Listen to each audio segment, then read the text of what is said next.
Olá e boas-vindas a mais um mergulho profundo nas engrenagens do mercado financeiro. Eu confesso que estou bem animado para a nossa conversa de hoje. A missão desta nossa análise detalhada é dissecar e, de certa forma, desmistificar esse sentimento atual de baixa. Aquele clima meio pesado, sabe? Bem pessimista que tomou conta das criptomoedas agora. O mercado tá denso. Exato. E o foco hoje é traduzir esses sinais que estão incrivelmente confusos neste mês de fevereiro de 2026. Principalmente para quem está dando os primeiros passos como investidor, né, e está tentando entender o que está acontecendo além das manchetes. Não é uma tarefa muito fácil olhar para isso todo sozinho. Pois é. E para basear essa conversa, a gente tem em mãos uma fonte super detalhada. É a edição de 21 de fevereiro de 2026 do jornal noturno BDC News, que é publicado pela Bunker Digital Consultoria. E, olhando de cara, as notícias não parecem muito animadoras. A edição relata o pior início de ano da história do Bitcoin. Nossa, e que início! Uma queda drástica de 22%, saindo lá da casa dos 87 mil dólares e despencando para cerca de 68 mil. É um cenário complexo, sem dúvida. Para quem investe, navegar em um mercado com esse nível de volatilidade e com esse excesso de informação exige bastante racionalidade. A minha visão como analista aqui é que o segredo não é apenas olhar para o painel piscando em vermelho e ver o que está caindo. A gente precisa entender os mecanismos por trás desses movimentos. Exatamente, o porquê, né? Isso, o mercado financeiro é, na sua essência, uma máquina de antecipar cenários. E o medo crônico é uma das engrenagens mais barulhentas dessa máquina. Quando o preço cai 22% em poucas semanas, a reação instintiva da maioria é o pânico. Só que os dados estruturais que esse relatório do BDC traz, eles montam um quebra-cabeça muito mais complexo do que uma simples liquidação. Certo, vamos desempacotar isso. Porque o contraste central que a gente tem nos documentos de hoje é tipo de explodir a cabeça. Totalmente. De um lado, a leitura de superfície aponta para um pânico total nos Estados Unidos, uma guerra comercial escalando em tempo real, os grandes investidores institucionais despejando moedas e uma possível crise de crédito privado ameaçando estourar. Parece roteiro de filme de desastre. Parece mesmo. Mas, lendo as entrelinhas, esse cenário todo pode estar, na verdade, preparando o terreno milimetricamente para o próximo grande mercado de alta, a famosa Bull Run. E para entender essa montanha-russa, o ponto de partida ideal é a primeira grande manchete do jornal: o pânico do Bitcoin a zero. Os dados mostram que as buscas no Google nos Estados Unidos pelo termo exato Bitcoin zero atingiram a nota máxima de 100 agora em fevereiro, justo quando a moeda caiu para a faixa dos 60 mil dólares. Mas tem um detalhe. O detalhe global. Isso. Globalmente, essas buscas atingiram o pico em agosto do ano passado e agora estão em apenas 38. Tem uma fratura gigante no sentimento aí. O que é fascinante é saber justamente essa urgência geográfica. O pânico, esse medo visceral de que o ativo vai colapsar da noite para o dia, está absolutamente concentrado nos Estados Unidos. O resto do mundo, a Ásia, Europa, demonstra uma calma relativa. O interesse de busca nessas regiões caiu drasticamente. E a relevância disso, se a gente olhar para trás, é o comportamento histórico. Os ciclos antigos. Exato. E se analisarmos os ciclos de baixa de 2021 e 2022, esses picos de medo extremo marcam frequentemente o fundo do poço do mercado. É o fenômeno da capitulação do varejo. O investidor iniciante vende com prejuízo e o capital inteligente entra para comprar barato. E lendo essa parte sobre o Google Trends atingindo a nota 100, me veio uma analogia para tentar traduzir isso para o pessoal que está começando a investir agora. Porque o relatório chama isso de pegadinha metodológica. É uma pegadinha mesmo, é muito importante explicar isso. Para quem está começando a analisar dados, é crucial entender que o Google Trends não mostra o número absoluto de pessoas digitando uma palavra. Ele mede o interesse relativo. É tipo comparar uma banda de rock de garagem com um astro pop global. Adoro essa analogia. Né? Se a banda de garagem lota um barzinho com 100 pessoas no sábado, para o padrão histórico deles, aquilo é o pico absoluto de sucesso. É a nota 100 deles no gráfico. Mas o astro pop, mesmo numa semana meio fraca, que daria uma nota 50 no gráfico dele, ainda está tocando para 50 mil pessoas no estádio. Exatamente, o volume base é outro. E o relatório pontua que a base de usuários de cripto em 2026 é gigantesca. Tem os ETFs trilionários, governos comprando. Então, um 100 hoje, no Google Trends, significa apenas o pico de medo relativo a essa nova realidade. Não quer dizer que o número total de pessoas em pânico hoje seja necessariamente maior do que o desespero de 2022 em números absolutos. É só um pico relativo a uma nova linha de base. Essa distorção metodológica é o motivo pelo qual a análise da K33 Research, que o BDC cita, é tão cautelosa. Eles concluem que o sinal de fundo do poço aí é misto. O pânico nos Estados Unidos é real, mas o Google indexa os dados de uma forma que dilui a força desse indicador.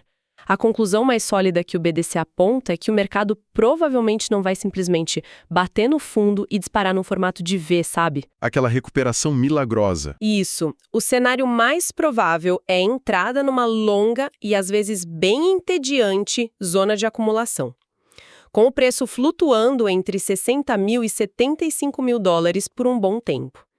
O conselho prático extraído disso para quem está montando carteira agora é paciência. Tentar acertar o fundo exato é ineficiente. A acumulação gradual faz muito mais sentido matemático. E essa ideia de uma longa zona de acumulação se conecta direto com a incerteza do cenário macroeconômico que está paralisando a injeção de capital novo. O BDC News traz um relato tenso sobre uma escalada na guerra comercial. Esse ponto é crucial. O ex-presidente Donald Trump anunciou o aumento das tarifas globais de 10% para 15%. O relatório detalha que isso foi um desafio direto a uma decisão recente da Suprema Corte, que tinha derrubado tarifas anteriores sob a IIIPA, a Lei de Emergência Econômica Internacional. Em resposta, houve uma postagem chamando a decisão da Corte de anti-americana. E aqui acho que vale a gente fazer uma pausa importante. Sim, por favor. É essencial a gente pontuar e deixar extremamente claro para quem está nos ouvindo que a nossa leitura aqui é puramente técnica. O foco do relatório da nossa discussão é 100% a reação dos algoritmos e dos investidores a essas manchetes. A gente não está avaliando mérito político, nem de direita, nem de esquerda. A gente não endossa visões políticas aqui. Exato, perfeita colocação. O mercado não opera ideologia, ele opera o risco financeiro e o fluxo de caixa. A gente está apenas relatando os fatos do documento e como o dinheiro reagiu a eles. Isso, e nossa, a reação foi brusca. Aqui é onde a coisa fica realmente interessante, observando o gráfico no minuto a minuto. Foi um sobe e desce frenético. Quando a Suprema Corte derrubou as tarifas, o Bitcoin esboçou uma reação positiva imediata, subindo uns 2%. Mas durou questão de minutos. A pressão vendedora engoliu o otimismo. E aí, quando o novo aumento para 15% foi anunciado, a moeda sofreu um baque na hora, voltando a empacar na região dos 68 mil. O mercado não consegue segurar uma notícia boa. O que dita essa incapacidade de sustentar ganhos é a introdução da variável que o mercado mais odeia, que é a incerteza. Uma escalada abrupta em tarifas desorganiza toda a cadeia de suprimentos global. No curto prazo, isso afasta o capital de risco. Qualquer rally de alta é visto por fundos como uma chance de vender antes que piore. Fugir para o dinheiro vivo. Exato, mas o relatório do BDC traz um desdobramento para o médio prazo que muda o jogo. Se essa guerra tarifária causar uma desaceleração econômica real nos Estados Unidos, o Banco Central Americano, o Fed, vai ter que intervir. Para evitar uma recessão, a resposta clássica é cortar juros. E isso afeta direto o custo do dinheiro. Cortar juros deixa o dinheiro barato e empurra o capital para fora dos títulos do governo, que passam a render quase nada. O pessoal é forçado a buscar rendimento em ativos mais voláteis e o Bitcoin historicamente voa nesse ambiente de liquidez. É a ironia do sistema. A notícia ruim para a economia real hoje vira combustível para a alta do Bitcoin amanhã. E essa hesitação toda dos institucionais explica perfeitamente outro dado do relatório, que é o comportamento contrastante entre as pessoas físicas e os grandes gigantes do mercado. Ah, o cabo de guerra das métricas de rede.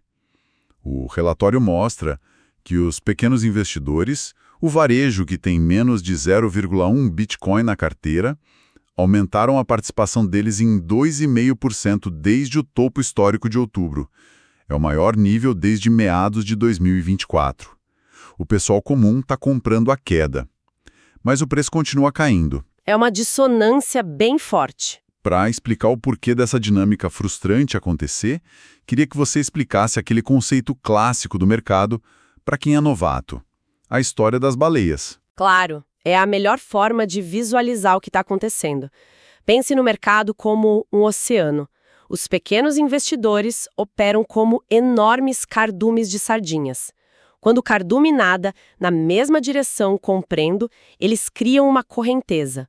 Mas o problema é o peso relativo. Do outro lado, a gente tem as baleias, que são os grandes fundos e carteiras colossais que detêm de 10 a 10 mil bitcoins. Um peso financeiro absurdo. Gigantesco. Por mais que milhões de sardinhas tentem empurrar o mercado para cima comprando pequenas frações, quando uma única baleia decide distribuir, ou seja, vender grandes lotes para realizar lucro, ela cria uma onda colossal. Essa onda empurra todo o cardume para baixo, invalidando o esforço do varejo. E os dados da Sentiment citados no documento mostram isso acontecendo agora com uma precisão cirúrgica. Sim. O BBC cruza informações da Glassnode e da Sentiment.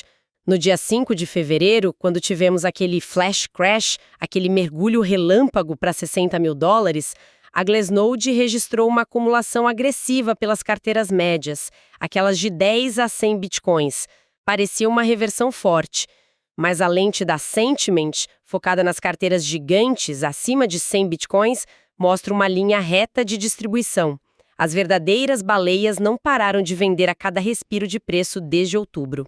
Eles estão usando o cardume de sardinhas como liquidez de saída, né? Então, o que tudo isso significa no fim das contas? Significa que a estrutura atual é muito vulnerável. O pequeno investidor está fazendo o trabalho duro de triar um piso, segurando o preço. Mas um rally sustentável, aquele que rompe topos históricos de verdade, precisa dos institucionais. Enquanto essas baleias continuarem desovando suas posições, o mercado vai ficar contido nessa zona de preço, batendo num muro de vendas. E essa fragilidade ganha um contorno ainda mais sombrio quando a gente entra na manchete mais crítica da edição, a crise que está se desenhando no crédito privado. O jornal relata o colapso nas ações da gestora Blue Owl Capital. Elas caíram 15% na semana e acumulam 50% de perda no ano. O gatilho foi que eles foram forçados a vender 1 bilhão e 400 milhões de dólares em ativos de forma precipitada para pagar resgates de investidores que queriam sair. E não foi um evento isolado. Não. O medo de contágio é real. Blackstone, Apollo, Ares, todos registraram quedas. E o economista Mohamed El-Erian chamou isso no relatório de um momento canário na mina de carvão. Se conectarmos isso ao cenário maior, esse paralelo do canário é vital. Os mineradores levavam canários para as minas porque a ave desmaiava primeiro se houvesse gás tóxico. Era o alerta antes da explosão. O El-Erian compara o colapso do fundo da Blue Owl hoje com a quebra dos dois fundos do Bear Stearns em agosto de 2007. O estopim lá da crise do subprime. Exatamente. Em 2007, acharam que era um problema contido. Meses depois, a liquidez congelou e tivemos a crise de 2008. Hoje, o mercado de crédito privado movimenta trilhões. Essa liquidação da Blue Owl sugere que ativos ilíquidos escondidos nesses fundos podem estar apodrecendo. A dualidade disso para o Bitcoin é fascinante. No curto prazo, o documento deixa claro. É terrível. Bearish total.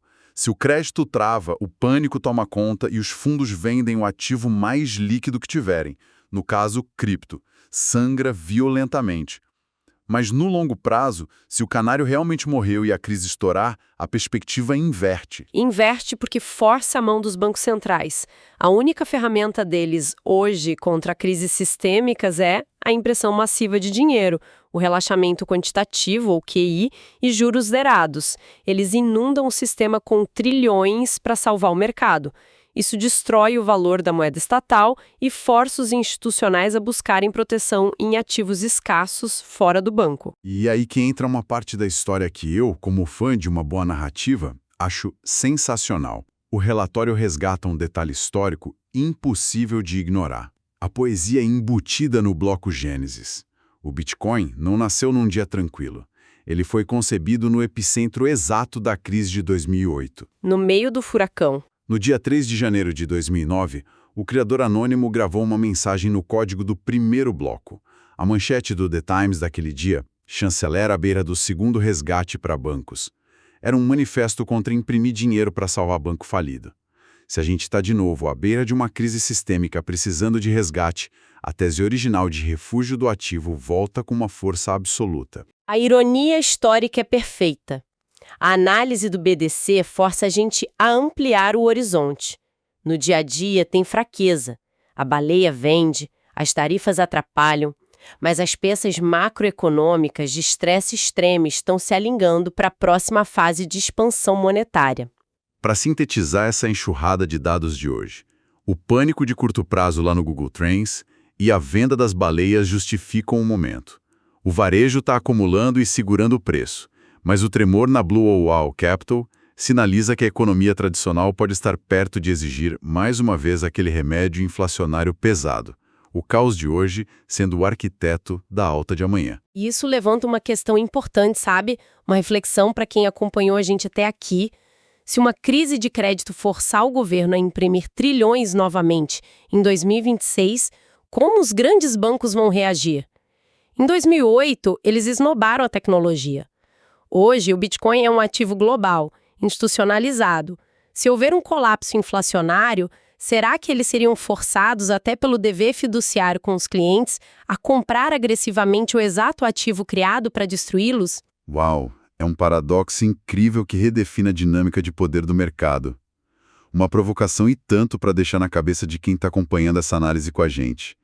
A principal recomendação, baseada nisso tudo, é não agir guiado pelo pânico das manchetes, mas focar no movimento silencioso desse capital estrutural.